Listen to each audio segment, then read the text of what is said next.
means we're going to go ahead and kick it off. Welcome, everyone. If you want to introduce yourself in chat, or just go ahead and sit back, we are going to get started. As some quick housekeeping, our schedule for today is a brief presentation on all of us, and then our speaker presentation, and then we'll have a good amount of time for Q&A. Feel free to use the Q&A function throughout the event, but we'll only be answering questions in those last minutes at the end. So if you have any tech issues, you can also private message me on Zoom, or if you want to ask a specific question or phrase it, bounce it off of someone. Once again, I will be looking the entire time. With that said, let me briefly introduce our lovely guest speaker here. Dr. Stephanie Cook is a James Weldon Johnson Professor in the Departments of Social and Behavioral Sciences and Biostatistics at New York University School of Public Health. She's also the director of the Attachment and Health Disparities Research Lab and an All of Us Research Ambassador. Once again, a big thank you to all of us for helping us put this on. I love to see all of the ways that this network interacts. So for those of you who are saying, okay, what is this all of us thing you keep saying? Don't worry, we're going to go over the program, like I said, real quick. Ashley, if you could hit the next slide. So just a brief kind of disclaimer about this program. Pyxis Partners is kind of our main partner when it comes to the All of Us program, and today is just going to be an education and outreach goal. Next slide. So what is the All of Us research program? The National Institute of Health decided to fund this program in order to kind of make sure that this goal of precision medicine is not only well funded, but has a lot of data to kind of back it up. And so we're hoping that researchers are going to be able to combine all of this information about socioeconomic, social determinants of health, lifestyle, to come together with a better understanding of what medicine is and what it can look like. Next slide, please. So all of us might help us answer a lot of different questions. Chronic pain, disability, which, spoiler, is going to be next Mix It Up's theme. Also looking at the way that all of these different things intervene into health equity. Next. So why is All of Us different from every other medical research program that you have likely heard about? One, All of Us's goal is to get 1 million or more Americans enrolled in research, which, by the way, we are already well over that halfway mark for getting people enrolled in this program. So it is a huge study, both in terms of the amount of people who are participants and partners, and also in terms of the longitudinal experience, which is going to hopefully be within that 10-year mark. We're also going to be collecting a lot of different data longitudinally. So clinical, environmental, genetic, behavioral, and socioeconomic. We're going to make sure that we're getting the social determinants of health statistics in. So once again, we can have a more holistic understanding of every person who's coming in and experiencing healthcare and interfacing with medicine as a whole. Next. So what is the promise for participants? Our participants' partner guarantee is to make sure that people who are actually enrolled in this study feel empowered, not only to actually give their data and to get that back and understand what's going on, but also to make sure that their community is included in a way that is ethical, fair, and that they have consensus and the ability to voice their opinions in as well.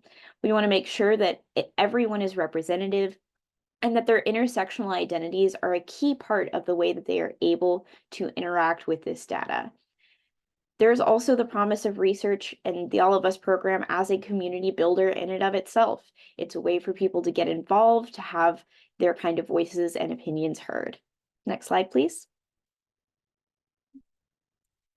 Here's just a quick sample of the kind of data that we actually collect. We've got the electronic health records over time, answering surveys, physical measurements, and the biosample enrollments. If y'all are located in the Waco area and you want to actually join as a partner and participant in All of Us, our MacArthur clinic actually takes full enrollments. And if you do all the surveys ahead of time, it is a 20-minute in and out kind of biosample donation. So it's really easy. And then a very small portion do the wearables and digital apps. So that's Fitbit information. Next slide. So what is kind of the promise for researchers? Obviously, this is a huge data set. If y'all are involved in research or at the very least have kind of benefited from research in the past, you'll probably know that having such a large data set, while challenging, right, to kind of sort that data out and understand it, means that we have an incredibly robust sense of the holistic picture of everyone's life and their kind of interaction with healthcare. The data is also already cleaned and curated, and we have a team of people that are actually kind of this research network hub. So we're in SAS, R, and recently R Studio. And so there are people who are basically there to make sure that you can interface with this data. Even if you don't have a ton of research experience, you fill out this really basic ethics form, and then you go through and you have all of these kind of support and people on hand to make sure that you're going through this data and you're able to pursue research in a way that you think is interesting. This is another really unique side of this program, right? We want to make sure the people who are researching in this database are the people who are also represented as participants. So we want to make sure that this is a very equitable research study in and of itself. Next slide. Which, speaking of that, if you want to get kind of a taste or an understanding of what All of Us research looks like on your end, go ahead and join the All of Us Researchers Convention. This is a really cool opportunity because it's completely free. We know those conferences can cost quite a lot of money. This is not that. It's going to be held April 3rd through 4th, so coming up really quick. Y'all are, of course, welcome to register, come see. In the past, we've had people come in all the way from high schoolers who are doing their very first research project and research mentorship, all the way to professionals who have been in this field researching genetics, biostatistics for a really long time, and being able to discuss the very unique opportunity that is all of us and the data that they have generated from it. Next. So if you are interested in enrolling in All of Us as a participant, go ahead and scan this code or click the link. We'll also go ahead and drop the links in the chat if you just want to click and go in. And if you're interested in learning more about the research side of it, our team member, Megan Garmello, is on the call today. She's actually in charge of more of the All of Us side of the program here at Waco AHEC. And she is so happy. We're actually piloting a new research mentorship pipeline. So she will be able to walk you through what it looks like as a researcher, what it looks like as a participant. In general, she's great. Please talk to her. And of course, once again, we'll make sure all of these links are available during the duration of the presentation. So thank you so much for listening to our kind of All of Us thing. I would now like to reintroduce Dr. Cook, because Dr. Cook is a research ambassador, meaning that she works with all of us to both encourage the use of their data and encourage others to use it as well. Dr. Cook's overarching research focus is to understand how structural and individual level minority stressors contribute to mental health, physical health, and health behaviors across the lifespan in virtual and physical worlds. Further, she seeks to understand how features of close relationships can exacerbate or buffer the negative effects of minority stress on health. Her work primarily focuses on young adults transitioning to adulthood who are at the intersection of racial and ethnic and sexual orientation status. In addition, much of her current work examines the links between minority stress, i.e. daily experiences of discrimination, biological markers of stress and disease, e.g. cortisol and C-reactive protein, and risk factors for cardiovascular disease, e.g. cardiometabolic health behaviors. Dr. Cook has won numerous awards for her research, service, and teaching, including the Matilda White-Riley Distinguished Early Stage Investigator Award from the National Institute of Health, the Emerging Scholar recognition from Diverse Magazine, and the AmStat News Data for Good Challenge and Human Rights Award. With that being said, once again, we are so honored to have Dr. Cook on call with us today. Please take it away. We are ready to learn. Thank you so much. That was a beautiful introduction. So I am going to share some of my work with you today, specifically around cardiovascular disease health. The specific study I'll be talking about is about sleep. And this is about making the invisible visible and really trying to help us all together understand why taking an intersectional approach to understanding social determinants of cardiovascular health is so vitally important. So just my position statement, I'm a Black cisgender woman who has worked in and with and for communities of color and LGBTQA plus communities for over 20 years. I believe I have a calling to do the work that I do and strive each day to make a difference. However, I do acknowledge that I will benefit more from this work than the communities which I serve.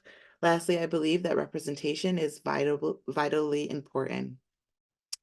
So for today's talk, I'm going to give a little bit of background on intersectionality. What does intersectionality mean?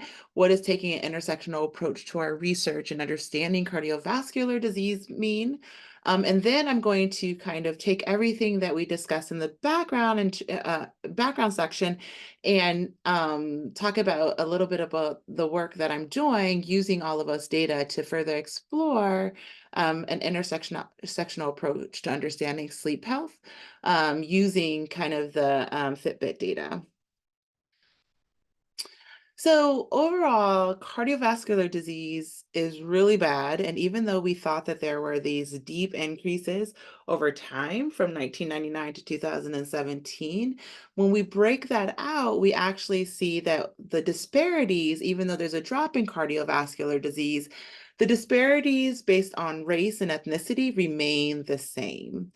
And so it's critically important to keep on doing this work and understand why do these disparities in cardiovascular disease actually persist.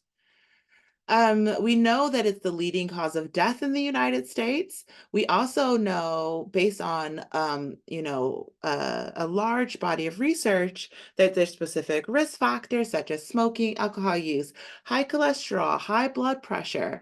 And recently, we have a lot of focus on these additional risk factors like diabetes, weight, diet, physical activity, alcohol use, and what I'll talk about and focus on today, which is inadequate sleep. Right. And so we want to understand not only disparities within these risk factors for cardiovascular disease as a point of intervention, but we want to understand how these factors contribute to disparities, racial, ethnic, and gender disparities in cardiovascular disease.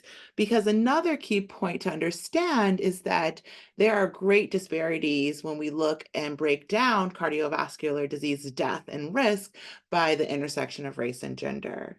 So we know that overall, the leading cause among men and women in the US of most race and ethnicities is cardiovascular disease. However, we do see that certain groups of women, for example, so Black women, for example, disproportionately are affected by cardiovascular disease compared to other racial ethnic groups and also compared to men. So how do we start to understand this and get a better picture of what's going on? And because of these kind of statistics and statistics in this critical body of research, the AAH, which is the American Heart Association, kind of came out with a scientific statement calling for us to think more critically about social determinants of cardiovascular disease. And this is partially to try to understand these different disparities in cardiovascular disease by things like race and ethnicity, which we'll focus on here today, but also these other social determinants of health like socioeconomic status, culture, and language that are, of course, many times tied up in this whole idea of this whole social construct of race, ethnicity, and gender. So why and what does understanding this through an intersectional lens really bring to this conversation about social determinants of health? So historically, when we think about social determinants of health, we think about race or gender or socioeconomic status or culture, but it's very rare that you see a robust description and research study that kind of outlines and helps us understand how not multiple identities, but living at the intersection of certain identities may be protective or actually may put certain individuals at greater risk for poor health outcomes. So when we're talking about this, I really use intersectionality as this framework to describe how group membership are intertwined and influenced by overarching systems of power and oppression. This framework really focuses on how power privilege is distributed between and within different contexts. So if you remember very little about intersectionality, I would like you to remember that when we use an intersectional framework, we are saying that there is relational power there, and that the intersection of multiple identities is reflective of these higher order power processes or power relations. So systems of racism and sexism. And so identities are inextricably linked and reflective of these larger social power dynamics. And starting with an intersectional framework really helps to guide our scientific inquiry and can aid in the identification and explanation of these dynamics. And this can further help position in terms of policy prevention, but also precision medicine, how we intervene. So these are just some recent examples to help us all understand what I mean by intersectionality. So these are all this is all in the popular press. So there's this article by Janice Asari about how hair discrimination affects Black women at the intersection or at work. And so this is not about white women. This is not about men. It's specifically something that affects Black women. In addition, from Business Weekly, they invest in Black women. A lawsuit claims it's discrimination. And this is about a fund specifically for Black women, owners. And so the lawsuit is specifically related to that of Black women and not white women and not men, right?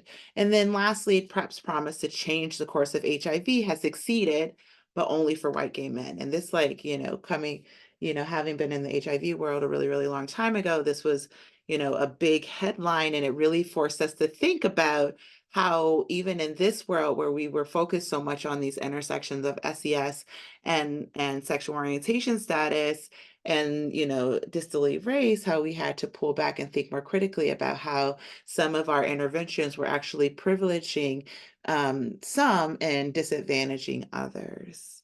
So I hope this helps us understand how it's not about multiplicity, but it's about really things that are affecting individuals at the intersection and how these are reflective of these bigger social processes. So when we talk about Black women and health equity issues around, investment funds, we're talking about these systems of oppression that disadvantage Black women in comparison to other women, in comparison to men. So, if you don't remember anything else, like I said before, intersectionality is an organizing framework. Even if you do not explicitly write about it in your research, think about it and the ways in which you organize your life, think about it as a way to organize the way you think about problems. And so with that said, it really all starts with your question.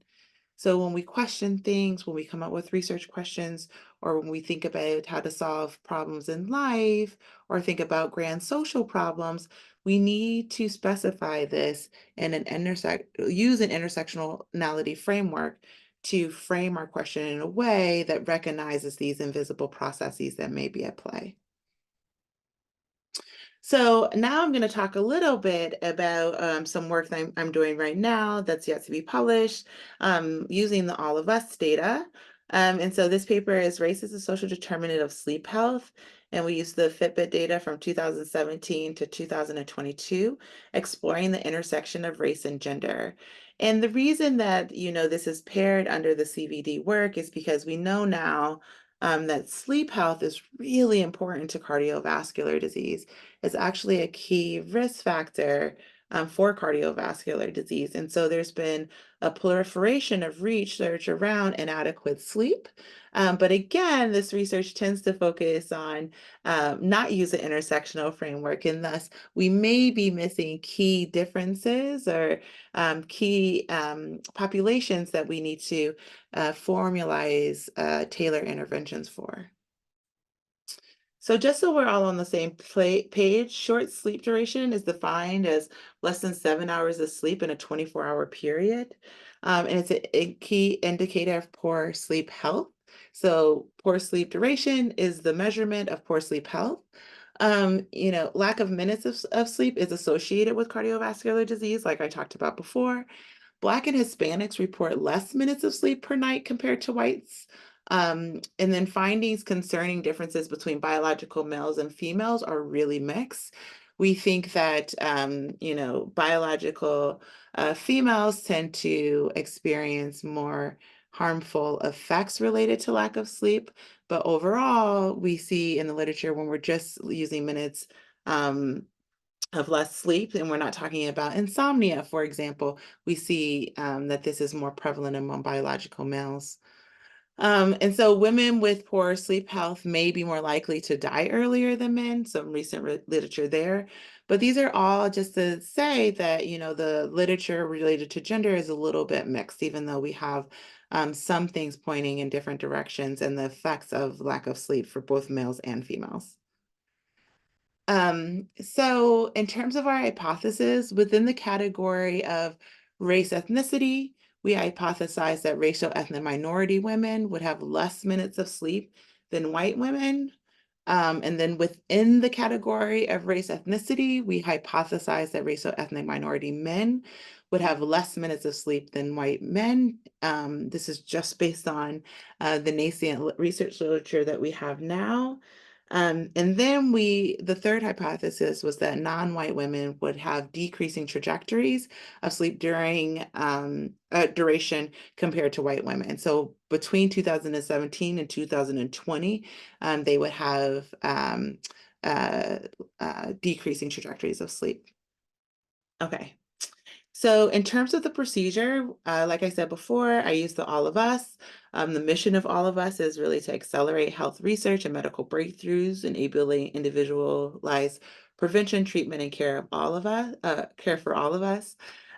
We have partners all over the United States, and it's a rich, diverse ecosystem of researchers, community members, funders, and we all work together to really make sure that we provide rigorous research that can really inform the care of us all. So in terms of kind of the procedure of data curation, participants share their data with us, and then, it's funneled through this curation pipeline where all of us program cleans the data and make sure to de-identify the data. And then number three, we filter the data into the research hub, and the research hub is made up of many different sources, including the Survey Explorer and the data browser, which are completely public, and you don't actually need to register for the workbench to use those. If you want to just see aggregated data overall, so if you're just interested in the All of Us workbench, what are, how many individuals filled out each of the surveys, or how many individuals said had, a certain weight or a certain age. And then we break those up by gender, or not gender, biological sex, but not gender. And then four, researchers are able to register and apply for access to the workbench, which I have done, obviously. And then after we're registered, we're able to use the tools, such as the cohort building tool, interactive notebooks, and more, meaning that we can use the statistical programs on the workbench that we need to analyze the data. And then if you are interested in my project, and then I think we have something like 400 and something, I could be wrong. We have so many projects now registered. The project directory in number 6 will tell you all the projects that are currently ongoing, utilizing All of Us data. And it also has a search feature if you're interested in using that search feature to find this project or other projects on the workbench under other kind of titles or interests that you might have. Okay, and so there are three tiers. I talked about the public tier. The public tier is the data browser and the snapshots. And so that anyone can look at this and you can just find data, basic information. Also, the research project directory is public, publications, data snapshots, and the survey explorer, all public. If you want to dip your toes into the water, see what's out there, get a feel for what's possible and what people are doing, this is a good place to start. Then there's the registered tier, which is fully anonymized data, and we work in the control tier. So anytime you get beyond using basic demographics, for example, or you're interested in genomics data, then you have to register and be trained to use the control tier. So we can look at different gender categories, which goes beyond just male, man and woman to non-binary, asexual, so on and so forth. And then, like I said before, if you want to use the genomics data, you have to use control tier. So we use control tier for this particular study. So also there are many different data types. And for this study, we merged survey data, physical measurement data, Fitbit data, and other results that I won't show you here, EHR or electronic health records data. So we could get the final data set. So it's a really rich data set. These numbers are a little bit older, so we actually have more individuals in each of these cases, but the highlighted ones that we use for this analysis are just here. And in terms of our measurements, I said before oh, I think I had this slide twice by mistake, sorry about that. But we looked at minutes per sleep, minutes of sleep measured by participants' Fitbit data. Minutes asleep were derived from the daily summaries recorded on participants' Fitbit. So this is free wearing Fitbit. So we basically said, do you have a Fitbit? Do you want to be in the study? And if they said yes, then we requested, all of us requested all of their data. And then we used basic race, ethnicity variables, biological sex, and then because we wanted to control for the influence of the covariates on the outcome of minutes of sleep, we controlled for BMI, heart condition, and substance use. And those were all from the survey. So we did, statistical analysis, and we used R on the All of Us Research Workbench. Okay, so the first thing I want to know is basic differences when we're just looking at race and when we're just looking at biological sex. So here, when we just look at race from 2017 to 2022, we see that there were fluctuations, but everyone had between 6 and 7 hours of sleep, or a little bit less than 6 hours of sleep to almost 7 hours of sleep. But if you look at the Asian individuals and the Black individuals, overall, they had a statistically significant less amount of sleep from 2017 to 2022. I often get questions about COVID, and I talk about that a little bit in the paper. And as you can see, there were slight changes during the year of COVID, but instead it actually looks like there was this lag effect going on. And we can talk about that a little bit later. But overall, I want you to, I just want to identify that there are two groupings here. And a lot of it evolves around the disparity between sleep among all individuals, male or female, and race ethnicity. Okay.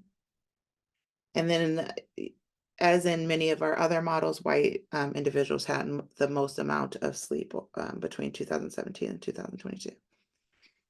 So now I want to do, gender or biological sex separately. And we see that overall, males actually have less hours of sleep compared to females.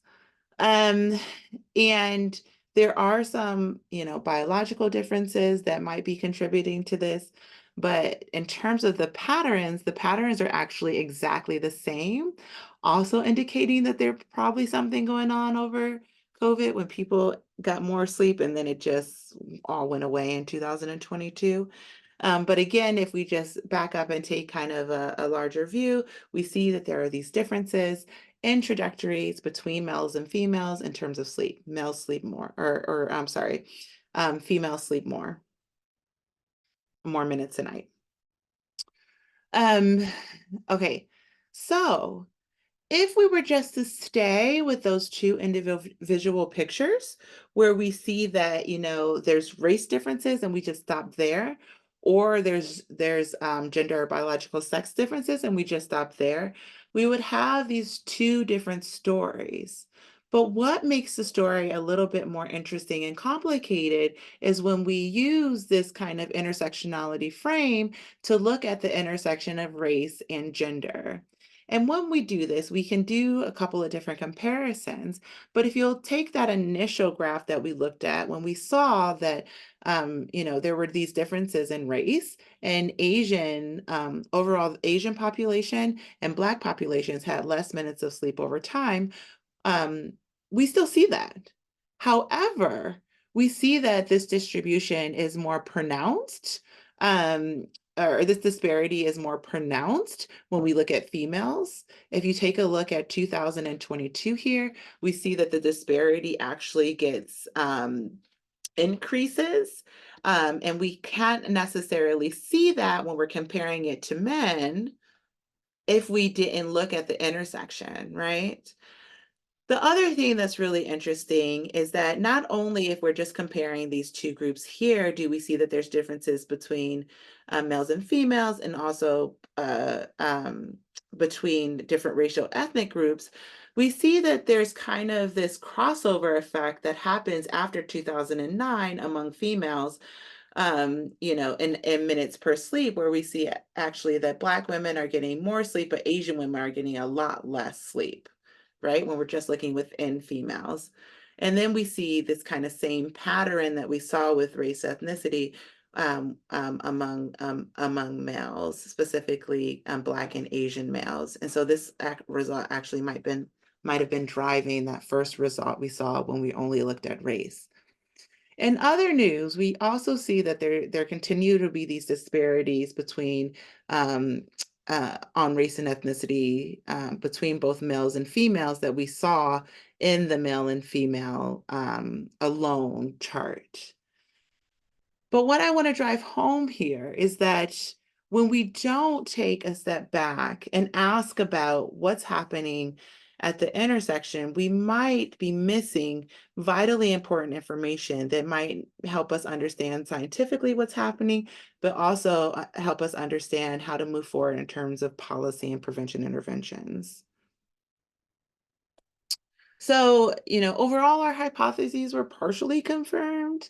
So among racial ethnic minorities, males had less minutes of sleep compared to females, which contradicts our original hypothesis. And then within the category of gender, racial ethnic minority females had less minutes of sleep overall than white females, and the same was true within the male category. And we also saw this crossover effect that wasn't a part of our original hypotheses that's rather concerning, that happened after 2019, maybe the onset of COVID, pre-COVID, where we see this crossover effect, and Black women had more minutes of sleep compared to Asian women. So future social determinants of health research related to sleep needs to take an intersectional approach in order to uncover these invisible processes. In doing so, prevention interventions concerning sleep can be better tailored to the specific needs of different intersectional populations.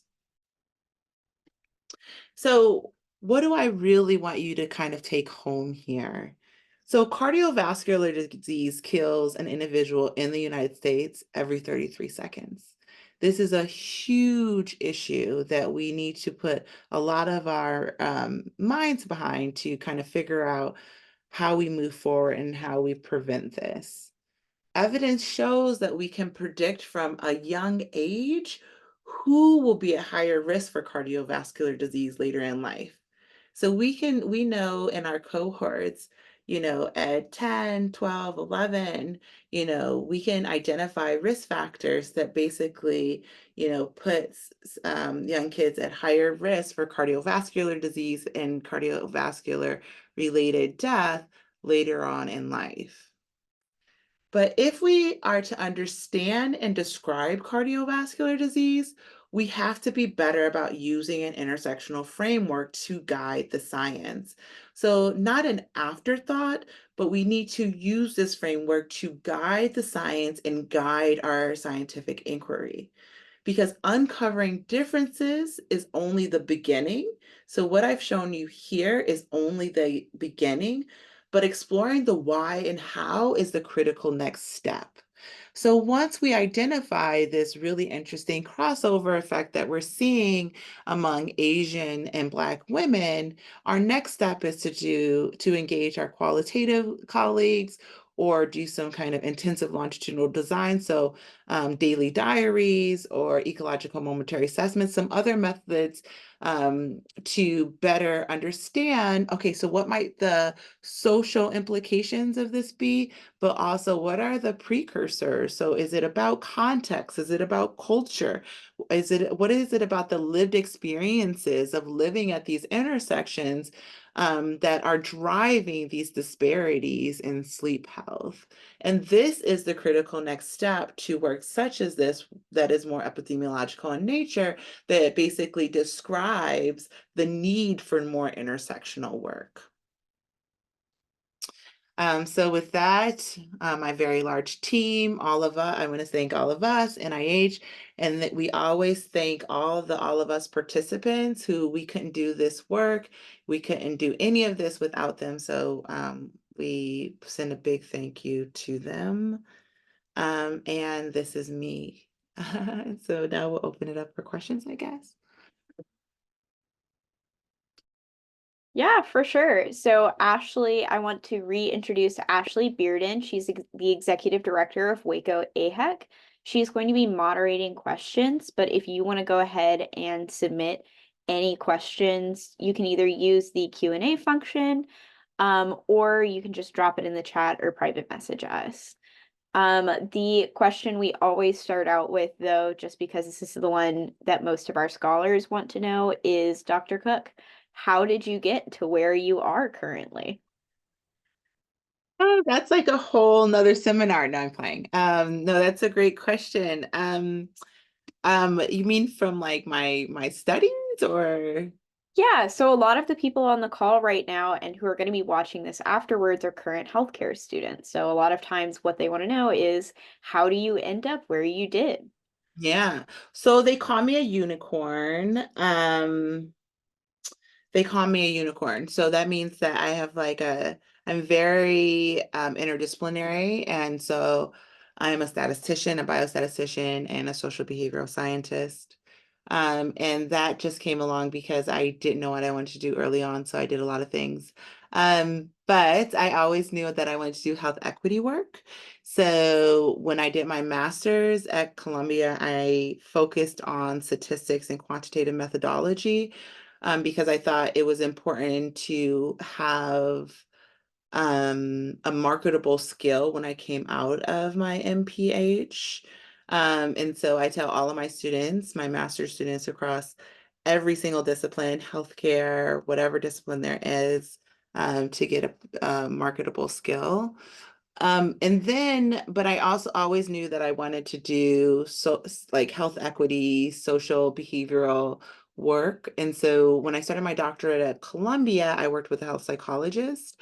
And so a lot of my training is very close to kind of health psychology, but in that program, because we were public health, we also dabbled in a lot of sociology. So I'm very much influenced by Foucault and Durkheim and, these great sociologists. And I'm able to think about conceptual models in a very sociological, but also psychological way, which is really helpful to the work I do. And so with those two skills, I applied to a lot of different jobs and I ended up in a department of biostatistics with a joint appointment in social behavioral sciences. And so all of my work falls into that intersection. And, even though I think it was a harder road, it was the best decision I ever made because one thing they won't tell you about all of us, or we try to be very honest about it, but you know, it's very analytically intensive.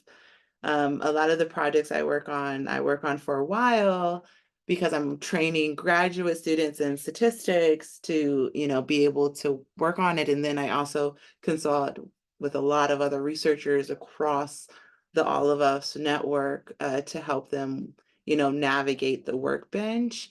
So I'm really truly blessed that that I have those kind of skills in one person, because it really is helpful on this journey to educating all of you guys and hoping that you guys will reach out and you can then train the next person and we can get more people to do this kind of work.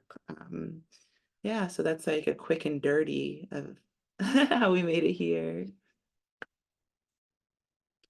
Well, that is fantastic. And Dr. Cook, will you mind unsharing your slides just so we're Oh, big yes, across the I'm so screen? sorry.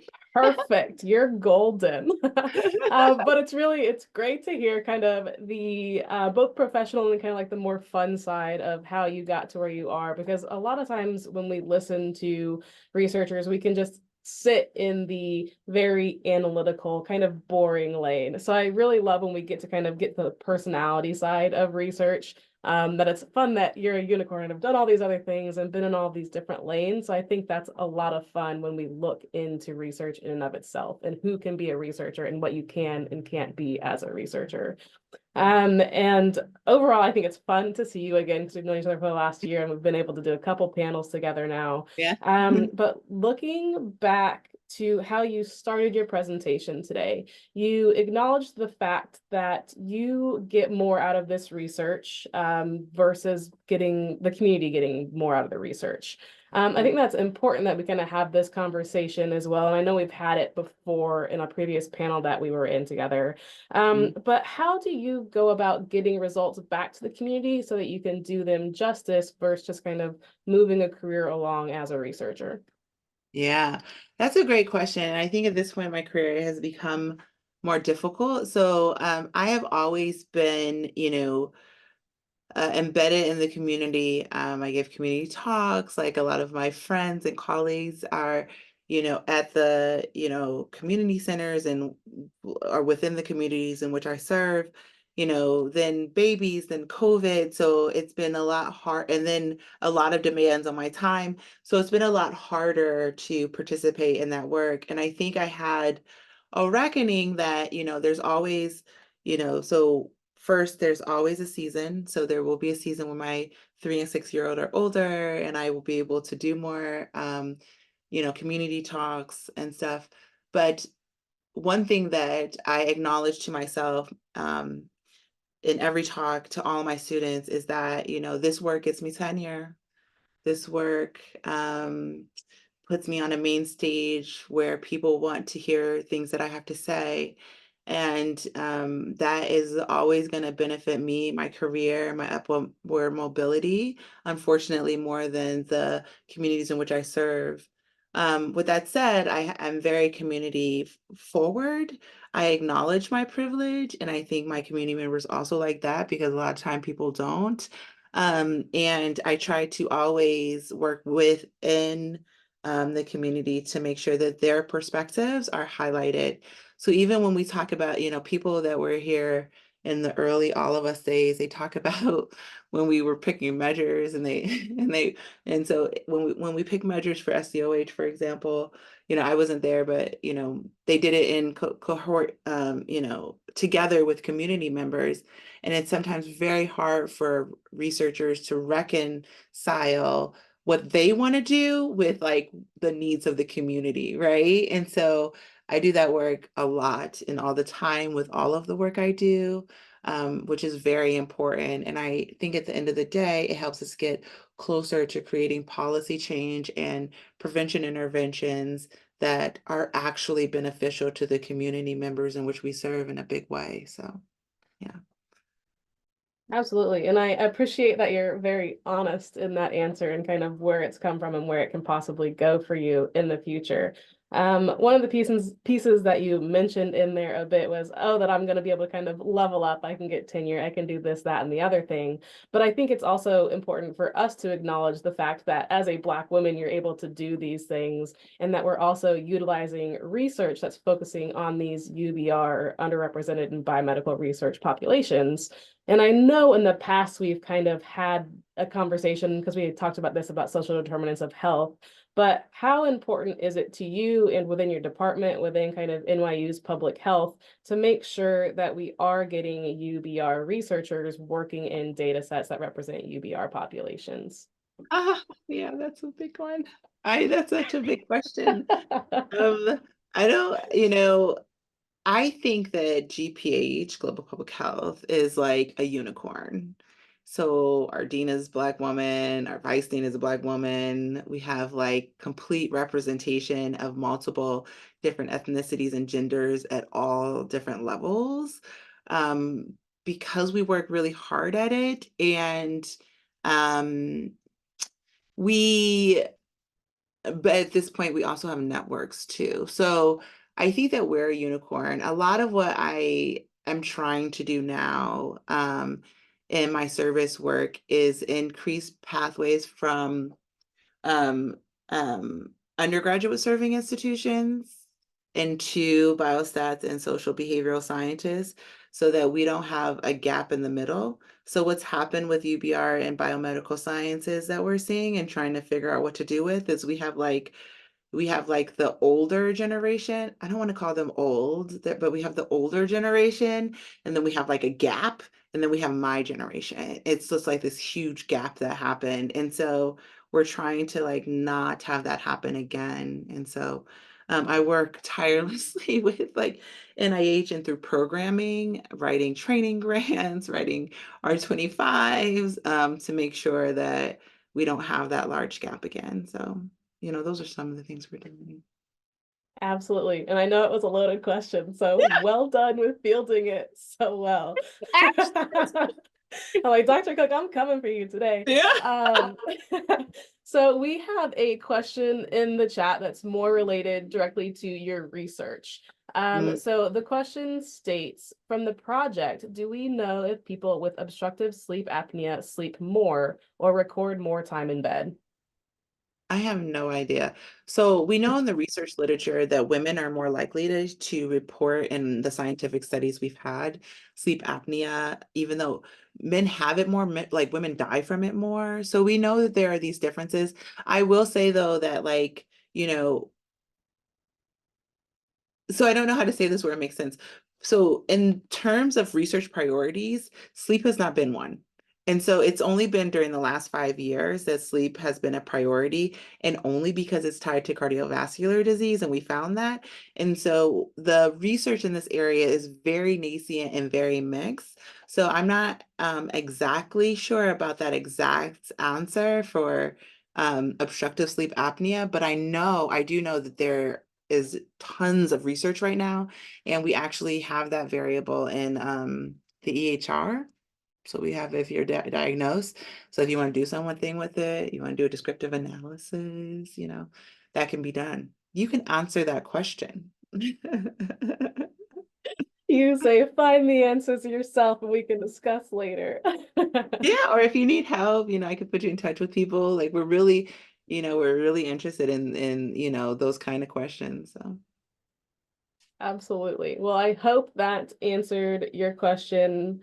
Moving on to another one that we have in the chat here. I think you've already touched a little bit on this because I haven't fully read through it, but this one states, how has your experience been introducing diverse individuals to research, especially those who have been historically underrepresented in biomedical research? So we have kind of addressed this already, but I think you could talk a little bit more about kind of your pipeline that you do with your undergraduate students if you'd like.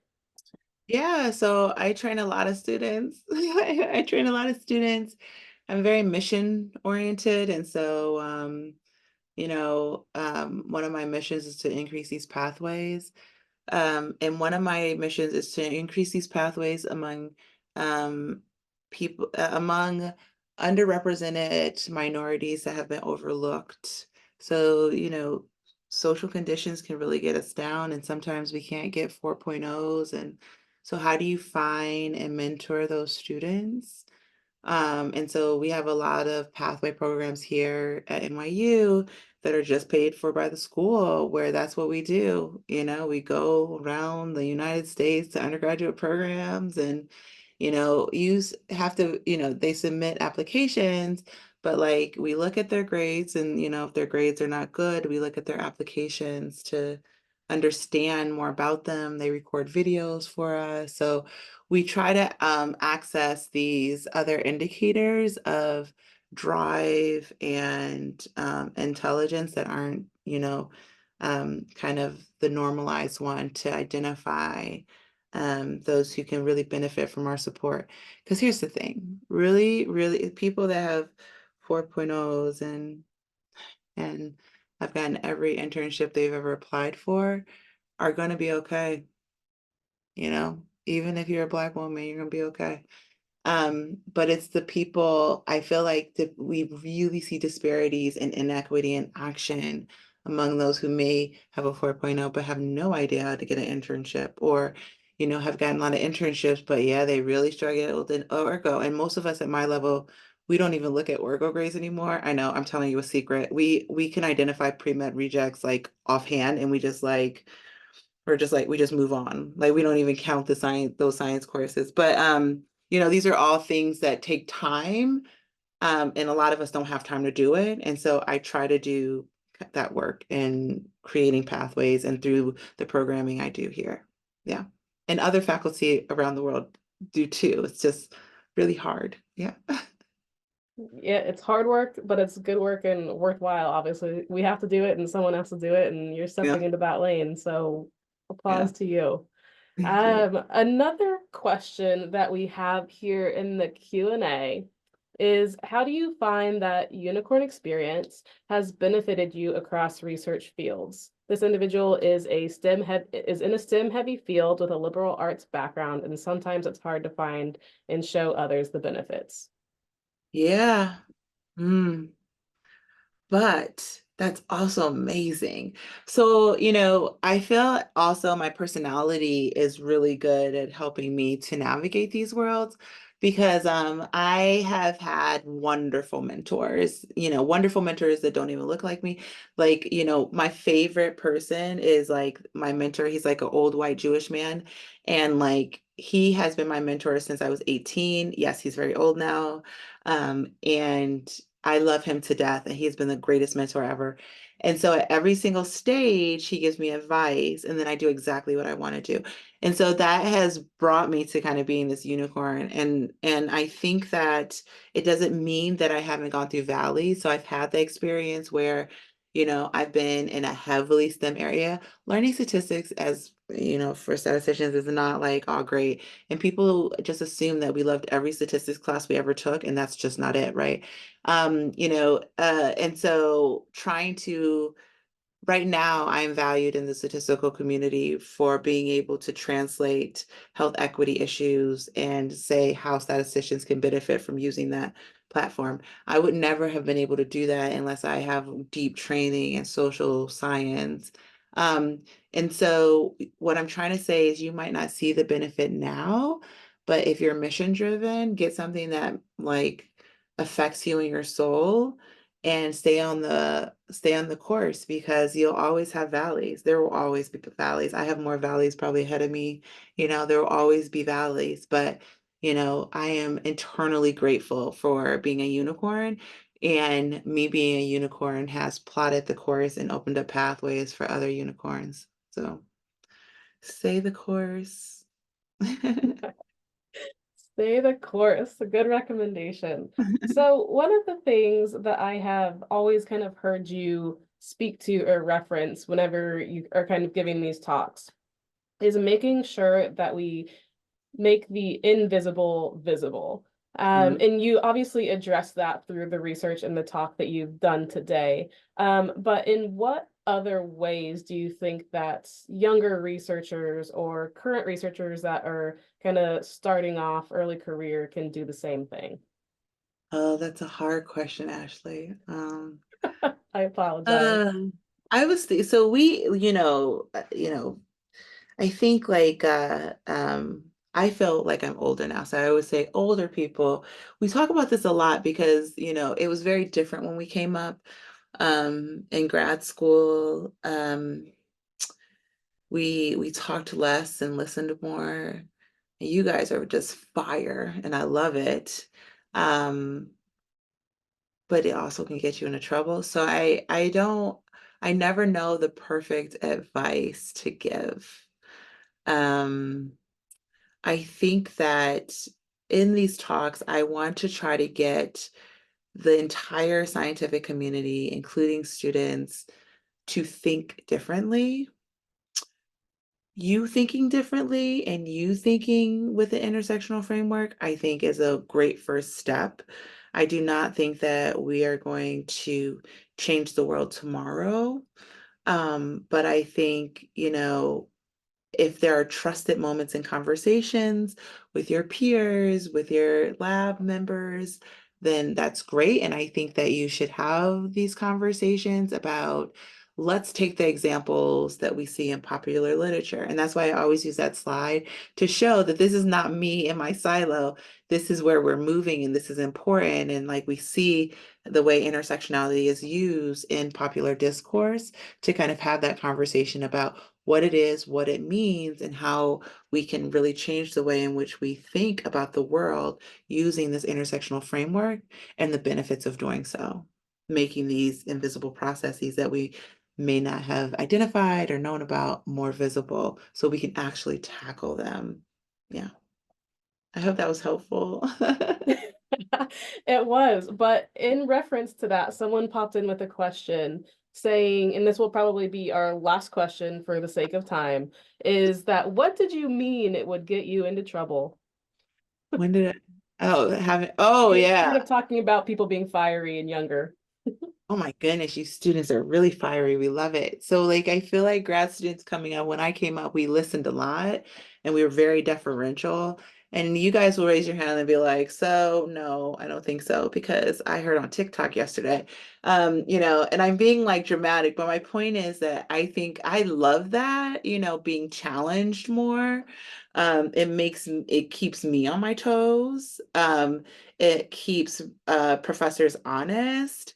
But I have seen that, saying too much at the wrong time is just not a good look because we have a lot of, identity politics that are frowned upon. You might be not in a room with like-minded people. People might take something you say the wrong way. If you're trying to just talk generally about, using an intersectional framework to understand inequity within the LGBT community and different racial races, ethnicity. There is a scientific way in which we talk about that, describe it, and I have all the facts and numbers, right? And so I can talk about this very like intelligently, but I feel like it can go to a place that gets fiery, where it can seem like like a group is disenfranchised or they feel bullied or they feel a certain way. And that's what I mean when it can get you in trouble. Um, you know, but there's always a place, there's always a community.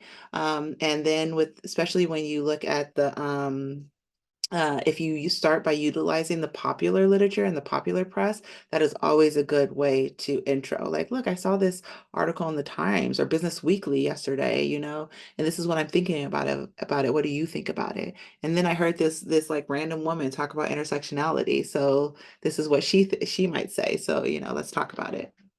So that's what I meant. Yeah. Absolutely. Well, Dr. Cook, I want to thank you again for a fabulous presentation and taking the time out of your day to talk with our students and then our Wake Up community members and colleagues as well. I think you've done a fabulous job talking about intersectionality and the importance of sleep health with I know that probably a lot of us on the call didn't get enough sleep last night. So I think it's great that we're acknowledging that. So thank you so much for your time. I always love getting to work with you and speak with you. As more is put in the chat for everyone else, we will be having another Mix It Up next month, and we'll be talking about disability. So you can register with the link that Morris dropped in there. Thank you guys all for your time, and thank you again, Dr. Cook.